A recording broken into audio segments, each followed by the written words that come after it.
আসসালামু আলাইকুম সুপ্রিয় শিক্ষার্থী, কেমন আছো তোমরা সবাই? আশা করি সকলে অনেক ভালো আছো। দেখো, আজকে আমি সেশনেশনাল পৃষ্ঠা 4 দাগ থেকে শুরু করব। ঠিক আছে, এই দাগ থেকে শুরু করব। এর গত যে দুইটা পার্ট আমি করিয়েছি, সেই দুইটা পার্টে কিন্তু আমি 1 দাগ 2 দাগ 3 দাগ এই সমাধানগুলো কিন্তু আমরা করিয়ে দিয়েছি। ঠিক আছে, তো তোমরা যারা দেখোনি অবশ্যই অল পার্ট নামে যে ডেসক্রিপশন বক্স লিংকটা দেওয়া থাকবে সেটা দেখে তোমরা করে নিবে। ওকে, আচ্ছা, তো দেখো আজকে আমরা এটা শুরু করি। এবং তোমাদের আরেকটা কথা বলতে চাই। দেখো, তোমরা অনেকে জিজ্ঞেস করো, স্যার এটা এইভাবে কেন হলো, ওটা ওভাবে কেন হলো, মানে যে কোশ্চেন গুলো করো তোমরা বুঝতে পারো। তো আমি তোমাদেরকে বলবো, আমাদের ফেসবুক পেজ রয়েছে, তোমরা যদি এই ফেসবুক পেজে সেটার স্ক্রিনশট দিয়ে আমাদেরকে কোশ্চেনটা করো তাহলে আমাদের খুবই সুবিধা হয় এবং আমরা তোমাদের উত্তরটা দিতে পারি। কিন্তু যদি ইউটিউবে এইভাবে করো তাহলে দেখা গেল আমরা সেভাবে উত্তর দিতে পারি না। ঠিক আছে, আচ্ছা তাহলে শুরু করি। দেখো, এখানে আমাদের বলা হয়েছে রাহা এন্ড ব্রাদার্স নামে একটা ব্যবসায় প্রতিষ্ঠান আছে, যেটা জুন মাসের 17 সালের কিছু লেনদেন আমার এখানে দেওয়া হয়েছে। এবার এই লেনদেন থেকে আমাকে বলা হয়েছে যে ক নম্বর যেটা বলা হয়েছে, মূলধন জাতীয় ব্যয়ের পরিমাণ নির্ণয় করো। মূলধন মানে কি? যে ব্যয়টা আমাদের একবার করে আমরা দীর্ঘক্ষণ বা একাধিক বছর আমরা সুবিধা ভোগ করতে পারি সেটা, অথবা আমরা এটা বলতে পারি যে যে ব্যয়টা আমাদের 1 বছর পর পর অথবা তারও বেশি পর পর সময় করা হয়। ঠিক আছে, এখন সেটা তোমাকে এখান থেকে খুঁজে বের করতে হবে। তো চলো আমরা একটা একটা করে লেনদেনগুলো একটু খেয়াল করি এবং বোঝার চেষ্টা করি কোনটা মূলধন জাতীয় ব্যয়ের পরিমাণ। তাহলে দেখো, প্রথমে আছে মূলধন আনায়ন। ব্যবসায় যে আমরা মূলধন আনতেছি এটা কিন্তু ব্যয় নয়। ঠিক আছে, এরপর দেখো পণ্য ক্রয়। পণ্য ক্রয় কি? আমরা স্বাভাবিকভাবে যে পণ্য ক্রয় করে থাকি সেটা 1 মাসেও ক্রয় করতে পারি, 2 মাস পরেও ক্রয় করতে পারি। এরপর দেখো বাট্টা প্রাপ্তি, এটাও কিন্তু এর ভিতরে আসবে না। এরপর দেখো বৈদ্যুতিক যন্ত্রপাতি ক্রয়। একটু খেয়াল করো, বৈদ্যুতিক, মনে করো তোমার একটা ব্যবসা প্রতিষ্ঠান আছে। এখন এই ব্যবসা প্রতিষ্ঠানে লাইটিং বলো বা ফ্যান যে সিস্টেম গুলো সবকিছু করতে আমাদের বৈদ্যুতিক কিছু যন্ত্রপাতির প্রয়োজন হয়। যেমন মনে করো আমাদের পাখা, বৈদ্যুতিক পাখা প্রয়োজন হতে পারে, তারপর তারের প্রয়োজন হতে পারে, কেবলের প্রয়োজন হতে পারে, এরকম অনেক কিছু। তো এখন এই যে জিনিসগুলো আমরা একবার ক্রয় করি, কিন্তু এটা ক্রয় করি একবার, কিন্তু এটা সুবিধা পাই কিন্তু অনেক দিন, অনেক বছর, কয়েক বছর কেটে যায়। কিন্তু তার মানে আমরা বলতে পারি এই যে বৈদ্যুতিক যন্ত্রপাতি ক্রয়, এটা হলো আমাদের মূলধন জাতীয় ব্যয় একটা। ঠিক আছে, আচ্ছা এরপরে দেখি মনে হচ্ছে বিনিয়োগের সুদ প্রাপ্তি। আমি কিছু টাকা বিনিয়োগ করেছিলাম, সেখান থেকে কিছু টাকা সুদ পাইছি, তাহলে এটা এর ভিতরে আসবে না। এরপর আসবাবপত্রজনিত ক্ষতি, বিক্রয়জনিত লাভ হয়েছে, আসবাবপত্র বিক্রয়জনিত লাভ হয়েছে। তারপর দেখো আমদানি শুল্ক পরিশোধ, ব্যবসায় যে ফ্রিজ ক্রয়, এই জিনিসটা খেয়াল করো। তোমার ব্যবসায় তোমার এখন ইমার্জেন্সি ফ্রিজ প্রয়োজন। এখন তুমি যদি একটা ফ্রিজ ক্রয় করো, সেই ফ্রিজটাকে তুমি কি প্রত্যেক বছরে বছরে একটা করে ক্রয় করবে? কখনোই করবে না। তাহলে তুমি একটা ক্রয় করে কি করবে? এটা সুবিধা তুমি কয়েকটা বছর পাবে। তার মানে বলতে পারি এই যে এই একটা আমাদের মূলধন জাতীয় ব্যয়। ঠিক আছে, ওকে। তাহলে এরপরে দেখো, এরপরে আছে কি ব্যাংক থেকে ঋণ গ্রহণ। ঋণ গ্রহণ করছে, এটা ব্যয় নয়। পণ্য বিক্রয় করছে, এটাও ব্যয় নয়। শিক্ষানবিশ সালামি, এটাও ব্যয় নয়। শিক্ষানবিশ সালামি যার উপর 75% আমার গত বছর, এটাও আমাদের ব্যয় নয়। পুরাতন কম্পিউটার বিক্রয়, এটাও আমাদের ব্যয় নয়। ঋণের সুদ, এটাও আমাদের ব্যয় নয়। তাহলে আমরা যেটা দেখলাম যে মূলধন জাতীয় ব্যয় শুধুমাত্র দুইটা, একটা হচ্ছে বৈদ্যুতিক যন্ত্রপাতি ক্রয়, আর একটা হচ্ছে ফ্রিজ ক্রয়। তাহলে চলো আমরা যে দুইটা যে টাকা রয়েছে সেই টাকাটা আমরা কি করব? যোগ করে দিব, তাহলে আমাদের টোটাল টাকাটা পেয়ে যাব। তো চলো তাহলে শুরু করি। দেখো, এখানে আমি উত্তর দিয়েছি যে মূলধন জাতীয় ব্যয়ের পরিমাণ। তো এখানে প্রথমে দেখো দিয়েছি যে যন্ত্রপাতি ক্রয়, অর্থাৎ বৈদ্যুতিক যে যন্ত্রপাতি সেটা ক্রয় করছি 4 লাখ টাকা দিয়ে। এরপর দেখো ফ্রিজ ক্রয় করছি 75,000 টাকা। দুইটা যদি অ্যাডজাস্ট করি তাহলে আমার কথা হচ্ছে 75,000, 4,75,000 টাকা। আর তোমরা কিন্তু অবশ্যই 2 দাগ দিয়ে এটা ক্লোজ করে দিবে। ঠিক আছে, তোমার লক্ষ্য হচ্ছে এখানে মোট একটা দাগ দেওয়া, এটা কিন্তু 2টা করে দাগ দেওয়া জাস্ট বোঝা যাচ্ছে না আর কি। হ্যাঁ, তোমরা কিন্তু অবশ্যই 2টা দাগ দিয়ে ক্লোজ করে দিবা। আমাদের হিসাব বিজ্ঞানে যে কোনো হিসাব ক্লোজ করার নিয়ম কিন্তু একটাই, যে আমাদের হিসাব শেষ 2টা দাগ দিয়ে ক্লোজ করে দেওয়া। ঠিক আছে, এবার দেখো এরপরে যেটা ছিল বলা হয়েছে মূলধন জাতীয় আয় এবং ব্যয়ের পরিমাণ। তাহলে আগে আমাকে আয় নির্ণয় করতে হবে এবং আয়টা মূলধন জাতীয় মুনাফা জাতীয়, এবং আমাকে ব্যয় নির্ণয় করতে হবে, ব্যয়টা মুনাফা জাতীয়। ঠিক আছে, তো চলো আমরা এখান থেকে একটা একটু করে একটু দেখে নিই কোনটা আমাদের মুনাফা জাতীয় আয় এবং কোনটা আমাদের মুনাফা জাতীয় ব্যয়। তাহলে প্রথম দেখো খেয়াল করো, প্রথম আমরা আয়টাকে নিশ্চিত করি। আয় কোনটা হলো আয়। তাহলে দেখো আমরা যখন বাট্টা পাচ্ছি, খেয়াল করো, যখন বাট্টা পাচ্ছি তখন কি বাট্টা পাইলে আমাদের টাকা আসে, এটা আমাদের এক ধরনের আয়। ঠিক আছে, এরপর খেয়াল করো আমরা বাট্টা পাচ্ছি। তারপর দেখো বিনিয়োগের সুদ, আমরা কিছু টাকা বিনিয়োগ করেছিলাম, সেখান থেকে কিছু টাকা সুদ পাচ্ছি। তাহলে সেখানে আরো একটা কথা বলা হয়েছে যে এখান থেকে 16 সালের রয়েছে কত? 50%। তার মানে আমি বিনিয়োগের সুদ যে 40,000 টাকা, বিনিয়োগের সুদ যে 40,000 টাকা পাচ্ছিলাম, এই 40,000 টাকার অর্ধেক আমার গত বছরে, তাহলে গত বছরে যেটা থাকে সেটা আমাকে অবশ্যই কি করতে হয়? বাদ দিয়ে দিতে হয়। এটা আমরা সবাই জানি। এরপর দেখো আমরা পণ্য বিক্রয় করছি, খেয়াল করো তাহলে এরপরে আমরা এই যে পণ্য বিক্রয় করছি, তাহলে যে পণ্য বিক্রয় করলে আমাদের কি হয়, আয় হয়। ঠিক আছে, এরপর দেখো শিক্ষানবিশ সালামি, এটাকে আমরা আয় হিসেবে ধরি, আয়, এটা আমাদের আয়। এবার এখানে একটা কথা বলা হয়েছে যে এর ভিতরে 75% গত বছরে, তাহলে আমি একটু আগে তোমাদেরকে বললাম যে গত বছরে যেটা হয় সেটা আমাদের কি করতে হয়, বাদ দিয়ে বসাতে হয়। তো চলো দেখো আমরা তাহলে এখানে পেলাম কোনটা, একটা দুইটা তিনটা চারটা পেলাম, এই চারটা আমরা বসাবো এবং এর ভিতরে গত বছরে যেগুলো রয়েছে সেগুলো আমরা কি করবো, বাদ দিয়ে বসিয়ে দিব। তাহলে খেয়াল করো সবাই।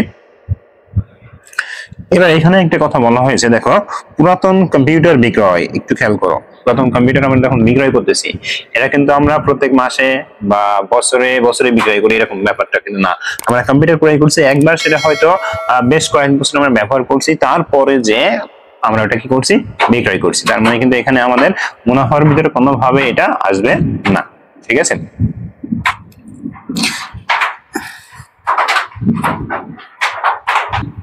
তো লক্ষ্য করো, আমরা তাহলে দেখে নিই খ নম্বরটা। দেখো প্রথমে মুনাফা জাতীয় আয় দেওয়া হয়েছে এবং দিয়ে বার্তা প্রাপ্তি কত ছিল, 5,700 টাকা। এরপর থেকে বিনিয়োগের সুদ প্রাপ্তি কত ছিল, 40,000 টাকা। এবার দেখো এখানে বলা হয়েছিল যে 50% বিগত বছরের, আমি বলেছিলাম যে বিগত বছরটা আমরা কি করবো, বাদ দিব, তাহলে থাকলে কত, 20,000 টাকা। ঠিক আছে, পণ্য বিক্রয় কত হয়েছে, 7,30,000 টাকা। এবার শিক্ষানবিশ সালামি 40,000 টাকা এবং এখানে আমাকে বলা হয়েছে 75% হচ্ছে বকেয়া, বকেয়া মানে গত বছরের, সেটা আমরা কি করবো, বাদ দিব, তার মানে থাকলে কত, 10,000। এবার আমরা এগুলো যোগ করলে আমরা কত পাচ্ছি, 7,65,000 টাকা, 700 টাকা। ঠিক আছে, এবার আমরা মুনাফা জাতীয় ব্যয়গুলো একটু খেয়াল করবো। তো মুনাফা জাতীয় ব্যয়গুলো আমরা অটোমেটিক্যালি বুঝতে পারো, বাকি যেগুলো একটু খেয়াল করি, যেমন পণ্য ক্রয় একটা, ঠিক আছে, পণ্য ক্রয় একটা, তারপরে যে শুল্ক পরিশোধ করছি, আমদানি শুল্ক পরিশোধ করছি সেটা একটা, তারপরে দেখো খেয়াল করো এই যে ঋণের সুদ পরিশোধ করছি, খেয়াল করো ঋণের সুদ প্রদান করছি বা সুদ পরিশোধ করছি, যেটাই বলি না কেন এটা একটা। আর এখানে তোমাকে আরেকটা জিনিস একটু খেয়াল করতে হবে, এই যে বীমা সালামি, ঠিক আছে, বীমা সালামিটা তোমাকে খেয়াল করতে থাকো। বীমা সালামি এখানে কত দেওয়া রয়েছে, 7,500 টাকা। তাহলে এই বীমা সালামিটা আমার হচ্ছে কি, ব্যয়, আর শিক্ষানবিশ সালামি কিন্তু আমাদের আয়, এটা বুঝতে হবে। বীমা সালামি আমাদের ব্যয়, শিক্ষানবিশ সালামি হচ্ছে আমাদের আয়। ঠিক আছে, তাহলে আশা করি ক্লিয়ার হয়েছে। তাহলে এইগুলো জাস্ট আমরা এখন এখানে এন্ট্রি করে দিই, তাহলে আমাদের হয়ে গেল। তো দেখো এখানে যে পণ্য ক্রয় 7 লাখ, আমদানি শুল্ক পরিশোধ 5,000, বীমা সালামি 7,500, ঋণের সুদ 5,000, এইসব যোগ করলে আমরা পাচ্ছি কত, 7,17,500। এটা হচ্ছে আমাদের মুনাফা জাতীয় ব্যয়। তোমাদের অঙ্কগুলো কিন্তু খুবই সহজ, আর তারপরে যদি একটু কঠিন মনে হয় তোমরা একটা কাজ করবা, এই চ্যাপ্টারের প্রথম যে পৃষ্ঠাগুলো রয়েছে, কয়েকটা পৃষ্ঠা, মুনাফা জাতীয় ব্যয়, আয়, প্রাপ্তি, প্রদান, আয়, মূলধন জাতীয়, এগুলো জাস্ট ভালোভাবে পড়ে ফেলা। দেখো ওখানে বেশ কিছু উদাহরণ দেওয়া রয়েছে, যেগুলো তোমাকে যদি মনে রাখো তাহলে এই সমস্যাগুলো আর থাকবে না। এবার দেখো আমরা পরে যে রয়েছে সর্বশেষ গ নম্বর, মূলধন জাতীয় প্রাপ্তি, মুনাফা জাতীয় প্রাপ্তি। আমাকে একটু বুঝতে হবে, প্রাপ্তি মানে হচ্ছে কি, যে টাকাটা আমি টোটালি পাচ্ছি, টোটাল টাকা পাচ্ছি, সেটা হচ্ছে প্রাপ্তি। এবার প্রদান মানে কি, যে টাকাটা আমি প্রদান করছি। ঠিক আছে, আর এক্ষেত্রে আয়ের তফাৎ হলো কি, আয়টা হলো খরচ বা সবকিছু বাদ দিয়ে আমাকে আয়টা বের করতে হয়, বিক্রয় থেকে খরচ, বিগত খরচগুলো বাদ দিয়ে আমাকে আয়টা বের করতে হয়। আর প্রাপ্তিটা কি, প্রাপ্তির ক্ষেত্রে যেটা আমি টোটালি পাবো সেটাই হচ্ছে আমাকে প্রাপ্তি। তাহলে আমরা একটু এখানে খেয়াল করি, প্রথম বলা হয়েছে মূলধন জাতীয় প্রাপ্তি। মূলধন জাতীয় প্রাপ্তি কোনগুলা, যেগুলো আমরা বছরের 1 বছর বা 2 বছর পর পর একবার করে পেতে পারি। ঠিক আছে, তাহলে একটু খেয়াল করি, আমাদের দেখো প্রথমে খেয়াল করি, ব্যবসায় যখন মূলধন আনয়ন করছি, তাহলে এটা হচ্ছে আমাদের একটা মূলধন জাতীয় প্রাপ্তি সম্পূর্ণটাই। ঠিক আছে, এবার খেয়াল করো এরপরে আর রয়েছে কোনটা বাকি, দেখো এই যে ব্যাংক হতে একটা ঋণ গ্রহণ করছি, আমরা যেগুলো টিক দিয়েছি তারপরে বাকিগুলো খেয়াল করে দেখো, ব্যাংক হতে আমরা কি করছি, ঋণ গ্রহণ করছি। ব্যাংক থেকে কিন্তু আমরা প্রত্যেক মাসে বা প্রত্যেক বছরে ঋণ গ্রহণ করি, ব্যাপারটা কিন্তু এরকম না, আমাদের যখনই প্রয়োজন হয়। তবে একটা কারবারের সাধারণত প্রয়োজন হয় একটা বৃহৎ মানে কারবারটাকে বৃদ্ধি করার ক্ষেত্রে বা একটা বড় অঙ্কের মূলধনের ক্ষেত্রে। তো এটা সাধারণত দেখা যায় 1 বছর 2 বছর বা তারও পরে আমাদের এটা প্রয়োজন হতে পারে।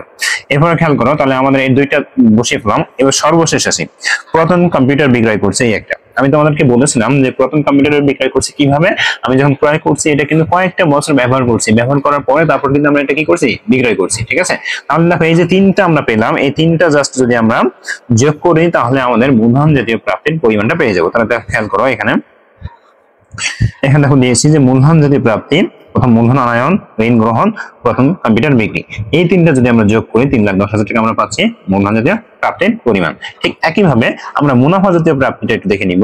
দেখো এরকম টিক চিহ্ন দিয়ে রাখবা, তাহলে তোমাদের আইডেন্টিফাই করতে খুবই সুবিধা হবে। ঠিক আছে, আচ্ছা এবার দেখো বাট্টা প্রাপ্তি, আমরা যখন বাট্টাটা পাচ্ছি, খেয়াল করো আমরা কি করতেছি, যখন বাট্টা পাচ্ছি তখন কিন্তু সেটা আমাদের কি হয়ে যাচ্ছে, মুনাফা জাতীয় প্রাপ্তি হয়ে যাচ্ছে। এই যে বাট্টা প্রাপ্তি, প্রাপ্তি তো আমরা ওখানে উল্লেখ করে বলাই হয়েছে যে প্রাপ্তি। ঠিক আছে, এবার দেখো আর প্রাপ্তি কোথায় আছে, দেখো এই যে একটা প্রাপ্তি উল্লেখ করে বলা আছে, বিনিয়োগের সুদ প্রাপ্তি। তাহলে মনে রাখবা এই যে বিনিয়োগের সুদ প্রাপ্তি, আমি আগেই বলছি প্রাপ্তি মানে সম্পূর্ণটাই, এই ক্ষেত্রে কিন্তু এই 16 সালেরটা বাদ যাবে না। আমি আবারও বলি প্রাপ্তি মানে কি বলছি, সম্পূর্ণটাই, এই ক্ষেত্রে কিন্তু 16 সালের ওটা কোনোভাবে বাদ যাবে না, যেখানে এখানে যে টাকাটা রয়েছে সম্পূর্ণ টাকাটাই বসবে। ওকে, আচ্ছা এবার দেখো প্রাপ্তি যেহেতু আমরা দুইটা পেয়ে গেলাম, আর কি কি প্রাপ্তি হতে পারে, আর হতে পারে যখন আমরা কোনো কিছু বিক্রয় করি, সেটা স্বাভাবিকভাবে যদি পণ্য বিক্রয় হয়, ঠিক আছে, তাহলে সেটা হতে পারে। তাহলে এখন খেয়াল করে দেখো এখানে পণ্য বিক্রয় আছে না, এই যে আছে, এই একটা পণ্য বিক্রয়। ওকে, আর সর্বশেষ আমাদের আরেকটা প্রাপ্তি হতে পারে, সেটা হচ্ছে দেখো আমি তোমাকে বলেছিলাম এই যে শিক্ষানবিশ সালামি, এটাকে আমরা আয় হিসেবে ধরি, এটাকে আমরা আয় হিসেবে ধরি, কিন্তু যখন আমরা সম্পূর্ণটাকে বলবো তখন সেটা আমাদের প্রাপ্তি হয়ে যাবে। কি বললাম, প্রাপ্তি হয়ে যাবে। তাহলে দেখো এখানে চারটা পেলাম, কিন্তু একটা হচ্ছে বাট্টা প্রাপ্তি, তারপর বিনিয়োগের সুদ প্রাপ্তি, এরপরে এই যে আমরা পণ্য বিক্রয় করছি, আর সর্বশেষ শিক্ষানবিশ সালামি। ঠিক আছে, তো চলো আমরা এগুলো এন্ট্রি করে ফেলি। এখন দেখো এখানে দেওয়া হয়েছে বাট্টা প্রাপ্তি কত ছিল সেটা, এবার দেখো বিনিয়োগের সুদ প্রাপ্তি সম্পূর্ণটাই, পণ্য বিক্রয় যেটা পেয়েছিলাম সেটা, এবার শিক্ষানবিশ সালামি সেটা আমাদের সম্পূর্ণটাই। এই চারটা যদি যোগ করি কত পাচ্ছি আমরা, 8,15,700 টাকা। ঠিক আছে, এবার দেখো আমাদের এখানে কিন্তু প্রশ্নে একটা কথা বলা হয়েছে, খেয়াল করো, বলা হয়েছে কিসের পরিমাণ, মোট পরিমাণ। মোট মানে কি, এই মূলধন এবং মুনাফা জাতীয় দুইটা অ্যাডজাস্ট করে যেটা হবে সেটা। তাহলে একটু খেয়াল করি, তাহলে মোট, এই যে মোটের পরিমাণটা কত হলো, এই দুইটা যোগ করে যা হবে তাই, তাহলে 11,25,700। তাহলে দেখো আমরা 4 দাগ কিন্তু খুব সুন্দরভাবে আমরা ক্লিয়ার করে ফেললাম। ঠিক আছে, এবার আমরা 5 দাগে চলে আসি। দাগ নাম্বার 5 সবাই বের করো এবং দেখা শুরু করো, আমি যা যা বলতেছি সবাই একটু খেয়াল করো, মনোযোগ সহকারে খেয়াল করো। দেখো এখানে ঠিক একইভাবে প্রবীর ও সুপ্রিয়া দুই বন্ধু মিলে একটা প্রতিষ্ঠান চালু করে এবং সেই প্রতিষ্ঠানের মে মাসের কিছু লেনদেন এখানে দেওয়া হয়েছে। আমাকে প্রথমে বলা হয়েছে উপযুক্ত তথ্যাদি থেকে মূলধন জাতীয় লেনদেনের মোট পরিমাণ। কি বলা হয়েছে, মূলধন জাতীয় লেনদেনের মোট পরিমাণ। মূলধন কোনগুলো সেগুলো কিন্তু আমরা একটু আগে জেনে ফেললাম। তাহলে চলো আমরা এটা আইডেন্টিফাই করে ফেলি কোনটা মূলধন। তো দেখো দোকানের যে সাজসজ্জা, এটার পরিবর্তন বাবদ আমি ব্যয় করতেছি, এটা হচ্ছে আমাদের মূলধন জাতীয় ব্যয় বা মূলধন জাতীয় লেনদেন বলতে পারে। এখানে কি লেনদেনের কথা বলা হয়েছে, তার মানে এখানে লেনদেন বলতে এখানে মূলধন জাতীয় ব্যয় এবং আয় দুইটাই আসবে। ঠিক আছে, তাহলে মূলধন জাতীয় লেনদেন আমার কিন্তু এই একটা হয়ে গেল। এরপর দেখো আর কোথায় আছে, আর কোথায় আছে, আর কোথায় আছে, এই যে খেয়াল করো আমাদের এই যে দোকানের জন্য যখন ফ্রিজ ক্রয় করছি, এটা হচ্ছে আমাদের একটা মূলধন জাতীয় লেনদেন। মনে রাখবা লেনদেন মানে হচ্ছে আয় এবং ব্যয় দুইটাই। ঠিক আছে, লেনদেন মানে হচ্ছে আয় এবং ব্যয় উভয়টাই, এখানে কিন্তু পৃথক বই কিছু করার সুযোগ নাই। তাহলে দেখো আমরা কিন্তু দুইটাই মাত্র পেয়েছি। তো প্রথমটা আমাদের যেটা পেয়েছি সেটা হচ্ছে 1 লাখ টাকা, আর এরপরে যেটা পেয়েছি সেটা হচ্ছে 45,000 টাকা। তাহলে এই দুইটা আমরা যদি যোগ করি তাহলে আমরা পেয়ে যাবো মূলধন জাতীয় লেনদেনের মোট পরিমাণ। তাহলে খেয়াল করো আমরা এখানে দিয়ে দিয়েছি দোকানের সাজসজ্জা বাবদ ব্যয় আর দোকানের ফ্রিজ ক্রয়, দুইটা যোগ করে আমরা পেয়ে গেলাম মোট মূলধন জাতীয় লেনদেন। এবার আসি এরপরে বলা হচ্ছে উক্ত মে মাসে মুনাফা জাতীয় ব্যয়ের পরিমাণ। দেখো এখানে কিন্তু আলাদা করে দিয়েছে যে মুনাফা জাতীয় ব্যয়। মুনাফা জাতীয় ব্যয় এখানে দেখা যাচ্ছে অনেকগুলো আছে, কোন কোনগুলো আছে একটু খেয়াল করি। প্রথম দেখো খেয়াল করো, আগে আমরা আইডেন্টিফাই করবো ব্যয় কোনগুলো। ঠিক আছে, যতগুলো ক্রয় আছে সবগুলো ব্যয় বা প্রদান করা যে টাকা যখন চলে যাচ্ছে, তাহলে সবগুলো তো ব্যয়, এবং তার ভিতর থেকে আমরা আইডেন্টিফাই করবো কোনটা মুনাফা কোনটা মূলধন। ঠিক আছে, এবার দেখো প্রথমে আসি ধারে পণ্য ক্রয়, একটা পরিবহন ব্যয়, বাট্টা প্রদান, ধারে পরিবহন, বিদ্যুৎ বিল পরিশোধ। এবার দেখো এইগুলো হচ্ছে আমাদের এখানে ব্যয়। এবার আমরা একটু খেয়াল করবো এটা মূলধন নাকি মুনাফা।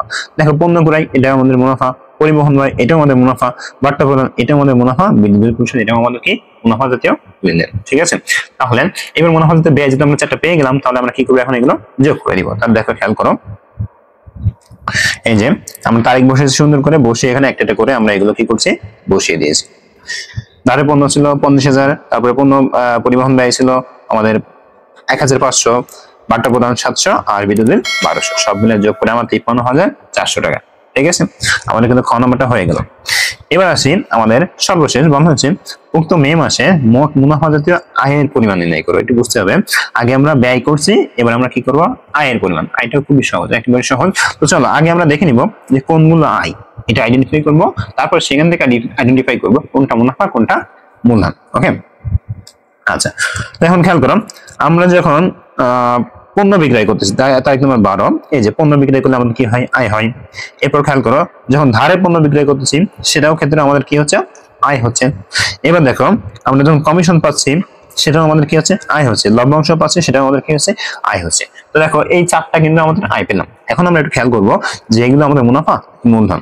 তো প্রথম আসে পণ্য বিক্রয়, মুনাফা। তারপর আসে ধারে পণ্য বিক্রয়, এটাও মুনাফা। কমিশন প্রাপ্তি, এটাও মুনাফা। তারপরে লভ্যাংশ প্রাপ্তি, এটা মুনাফা জাতীয় আয়।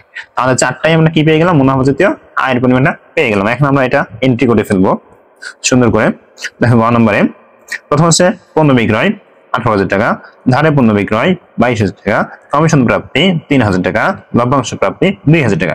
এই চারটা আমরা যোগ করছি, কত পেয়েছি, 45,000 টাকা। তাহলে আমাদের যে উত্তরটা অ্যাকচুয়ালি যেটা চেয়েছিল যে মুনাফা জাতীয় আয়ের পরিমাণ মোট, সেটা আমরা পেয়ে গেলাম। তো সুপ্রিয় শিক্ষার্থী, দেখছো আমরা কত সুন্দরভাবে কত ইজিলি আমরা অঙ্কগুলো করে ফেললাম। ঠিক আছে, এগুলো আমরা করে ফেললাম এবং আমি চেষ্টা করছি আমার সর্বোচ্চ দিয়ে তোমাদেরকে সুন্দরভাবে বুঝিয়ে দেওয়া। এরপরেও যদি তোমাদের সমস্যা থাকে সুন্দর করে একটা স্ক্রিনশট নিয়ে যেটা সমস্যা সেটা আমাদের ফেসবুক পেজে SMS করে দিবে। আমরা চেষ্টা করবো তোমাদের রিপ্লাই দিয়ে তোমাদের সমস্যা সমাধান করা। ঠিক আছে, তো সবাই ভালো থাকো, সুস্থ থাকো। আগামী পর্বে দেখা হবে আমাদের 5ম নম্বর অধ্যায় এখান থেকে। আর আমরা জানি যে আমাদের 1 থেকে 6 অধ্যায় পর্যন্ত আমাদের অর্ধবার্ষিকী রয়েছে। তো চিন্তার কোনো কারণ নেই, আমরা খুব শীঘ্রই 1 থেকে 6 অধ্যায় সম্পূর্ণটাই কমপ্লিট করে ফেলবো। আমাদের আর 2টা চ্যাপ্টার বাকি আছে, খুব ইজিলি এটা কমপ্লিট হয়ে যাবে। ঠিক আছে, সবাই ভালো থাকো, সুস্থ থাকো এবং আমাদের চ্যানেলের সঙ্গেই থাকো।